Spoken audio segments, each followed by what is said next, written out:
a very good evening to my mentor, Arpita ma'am. It's very interesting to say that I'm a spiritual seeker myself, and that goes more than a lifetime. I'm also a practitioner and also a coach myself. I follow many modalities.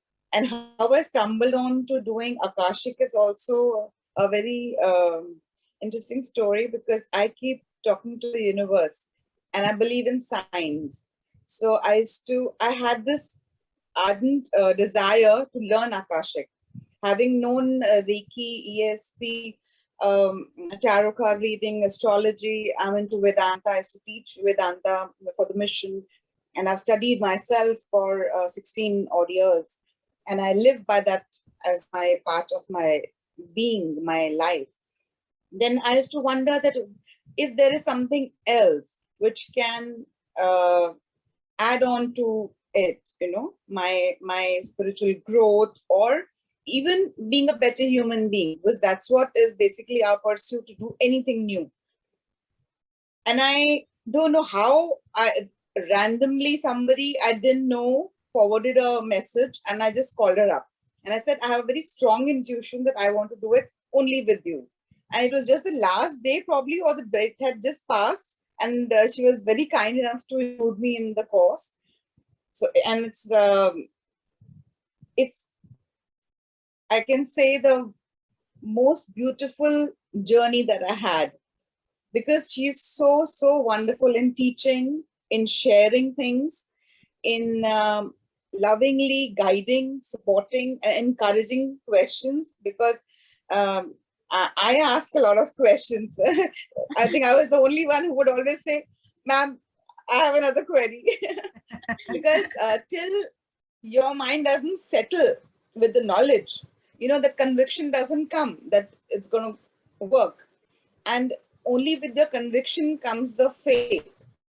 And faith is a very important ingredient in Akashic.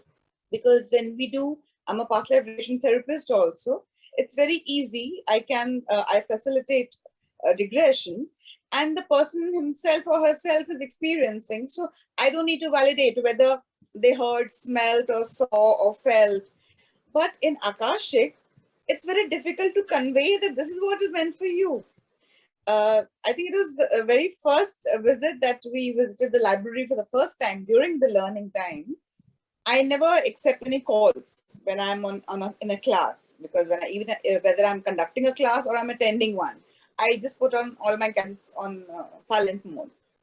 But that day, I don't know why, I was just guided to pick it up, and there was a question randomly. A person not directly known to me, but known to somebody I know, asked a question. I just blurted out the answer without thinking, and said, God be with you, and I shut the phone and I continued with the class. Trust me when I say, the next morning I got a news, and the news was not very comfortable. Somebody had passed over, and I felt that surge of guilt, and I almost sobbingly cried. I called up Arpita. I said, have I created this? Have I, and somehow am I an instrument? You think if I would have said something positive, then something positive would have happened? And so lovingly, she put my mind to rest, that trust yourself, that you are just the channel. You are only conveying a message. It's not your wishful thinking. It's not your desire. It's not that you would, want to say, but you are just surrendered to the process and conveyed the message. You're just the instrument. And it's very important. Just like how a doctor would take away the doership and just conduct the surgery. Otherwise, in the compassion, he would make the first cut. He's operating. So it's very important that one keeps oneself away and conveys. So that was one very good lesson I learned, that do not hold yourself responsible for anything. just convey, have faith. It was a very harsh lesson because in my first reading, if somebody passes over, it was like, oh God, have I facilitated something wrong, you know? But God bless that soul. It is just an example to share for people who are looking forward to learning. So these are the stumbling blocks that I faced, and I feel if they could, benefit from that. And ma'am, if you'll allow me, there's another example. After we were left on our own, after we started conducting the sessions and taking clients, and we became quite pro in it, and then came another googly. There was a client where during the Akashic reading, I saw two perpetrator lifetime. And as healers, we're very compassionate. And in this COVID time, everybody needs little reassurance, little pepping up. Oh, you're such a wonderful person. Have faith, be good, do good. Now, how do I convey that you've been a perpetrator? And unless that is conveyed, that message will not get through. Again, I called her up. I said, what is this? The PLR, I don't need to convince. That person has seen, and he would put things, together. Put the jigsaw together that, okay, this is my deeds and I'm just reaping the, product of that. How to convey to somebody else that you've been a perpetrator. And that was a very important lesson that I learned, how to be absolutely non-judgmental. Be non-judgmental.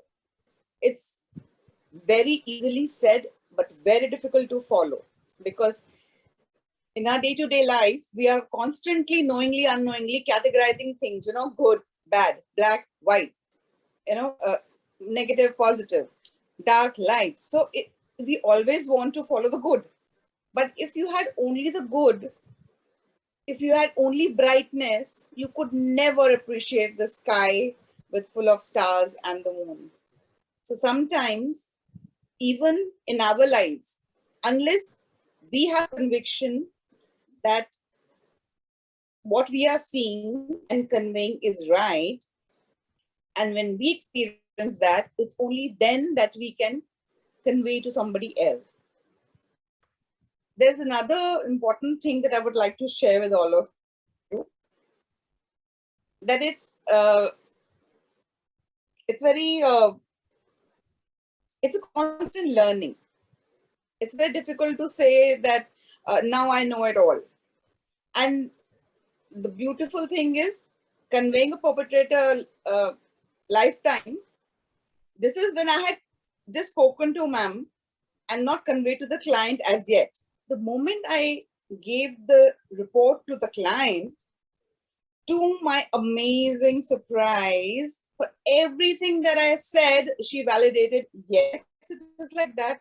It could be like that. I feel like that. And when I told the lifetime that had gone by, says, I identify with that as though I've been there, done that, seen that. I had no other explanation to give. I didn't have to convince. She was convinced. And seeing her, one would not feel that this would be the message that has to be given. And I think in every reading, there is a spiritual growth lying within.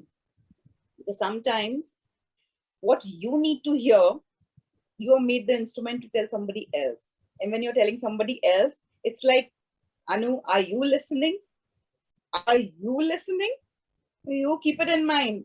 And that is some kind of a reassurance. Sometimes that's kind of a validation to your thoughts, and also a loving support to your weakness or insecurities. Because when you're conveying to somebody else, you start becoming a little more brave, and you're a little more poised to handle your own situations. So I feel in every healing, we are healing ourselves.